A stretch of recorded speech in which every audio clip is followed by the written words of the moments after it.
રાજકોટ ખાતે આવેલ જસદણના ગ્રામ્ય વિસ્તારોમાં સવારથી જ વરસાદી માહોલ જામ્યો છે. વિગતો રાજકોટથી મળી રહી છે.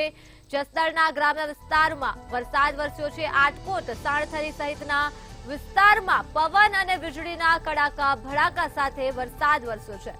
1 થી 1.5 ઇંચ જેટલો વરસાદ વરસી ગયો છે અને ખેતરોમાં પાણી ભરાતા ખેડૂતોમાં આનંદની લાગણી જોવા મળી રહી છે.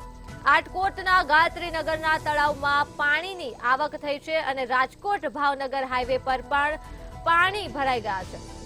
વાહન ચાલકોને મુશ્કેલીનો સામનો કરવો પડી રહ્યો છે. 1 થી 1.5 ઇંચ જેટલો વરસાદ વરસ્યો છે. ખેતરોમાં પાણી ભરાઈ ગયા છે. આ સાથે જ ખેડૂતોમાં ખુશીની એક લહેર જોવા મળી રહી છે. રાજકોટથી વરસાદના સમાચાર મળી રહ્યા છે. જસદણના ગ્રામ્યમાં વરસાદ વરસ્યો છે તો આ સાથે જ પવન અને વીજળીના કડાકા ભડાકા સાથે વરસાદે આગમન કર્યું છે અને 1 થી 1.5 ઇંચ જેટલો વરસાદ વરસ્યો છે. તો વરસાદ વરસતા જ ખેડૂતોમાં આનંદની લાગણી જોવા મળી રહી છે. આટકોટના ગાયત્રીનગરના તળાવમાં પાણીની આવક થઈ છે તો રાજકોટ અને ભાવનગર હાઈવે પર પાણી ભરાઈ ગયા છે. વાહન ચાલકોને ભારે મુશ્કેલીનો સામનો કરવો પડી રહ્યો છે. 1 થી 1.5 ઇંચ જેટલો વરસાદ વરસ્યો છે.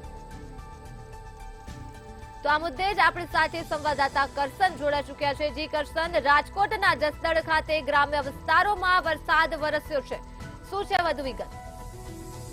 તો વાત કરવામાં આવે તો જસદણ તાલુકાના ગ્રામ્ય વિસ્તારોમાં આજ વહેલી સવારથી જ વીજળીના કડાકા ભડાકા સાથે જે આટકોટ, સાણથલી, બડલી, વડોદ, જીવાપર, પાંચવડા, જંગોળ, હિંગોળગઢ સહિતના વિસ્તારોમાં આજે સારો એવો વરસાદ પડતા ખેડૂતોમાં પણ આનંદની લાગણી ફેલાઈ ગઈ છે. અને જે પવન અને વીજળીના કડાકા ભડાકા સાથે 3 વાગ્યાથી વરસાદ શરૂ થયો હતો, જે 1 થી 1.5 ઇંચ જેટલો વરસાદ પડ્યો હતો અને ખેતરોમાં પણ પાણી ભરાઈ જતા ખેડૂતોમાં પણ આનંદની લાગણી ફેલાઈ ગઈ હતી. ત્યારે આજે આ વરસાદ થતાની સાથે જ જે રાજકોટ ભાવનગર હાઈવે પર વરસાદી પાણી ભરાઈ જતા વાહન ચાલકોને પણ મુશ્કેલીનો સામનો કરવો પડ્યો હતો અને જસદણના જે એસટી ડેપો પાસે પણ પાણી ભરાઈ જતા વાહન ચાલકો તેમજ રાહદારીઓ પરેશાન થઈ ગયા હતા.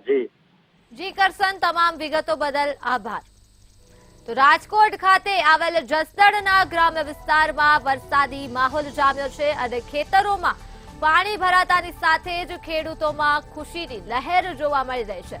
તો રાજકોટ ભાવનગર હાઈવે ઉપર પણ વરસાદી પાણી ભરાઈ ગયા છે. ત્યારે વાહન ચાલકોને ભારે મુશ્કેલીઓનો સામનો કરવો પડી રહ્યો છે. 1 થી 1.5 ઇંચ જેટલો વરસાદ વરસ્યો છે.